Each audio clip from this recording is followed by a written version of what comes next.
Tinulungan ng UNTV News and Rescue Team ang dalawang nasugatan sa nangyaring banggaan ng tricycle at motorsiklo sa Bulacan. Ito ang balita ni Nestor Torres. Narespondihan ng UNTV News and Rescue Team ang isang aksidente sa Barangay Santa Clara, Santa Maria, Bulacan. Pasado alas 12 kaninang madaling araw.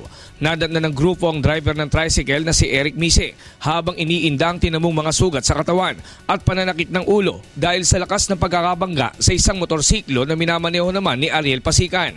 Si Pasikan naman ay nagtamo rin ng mga sugat at galo sa katawan at pananakit ng dibdib.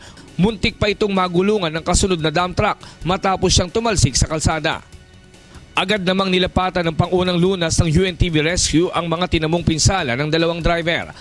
Papilan na po ako ng pilan po namin sa Walter po. Tapos bigla pong dumating po yung single na, ere po yung tricycle ko. Bigla pong binangga po ko ng single na galing po ng guyong. Napakabilis po ng takbo niya.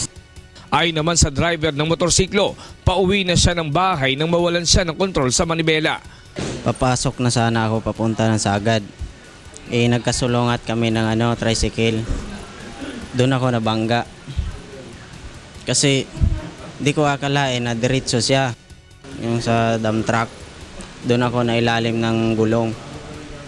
Tapos buti nga bigla siyang huminto. Tumanggi ng magpahatid sa ospital ang dalawa. Nag-usap na rin sila hinggil sa pagpapaayos sa tinamong danyo sa kanilang mga sasakyan. Mula dito sa Bulacan, Nestor Torres, UNTV News Worldwide.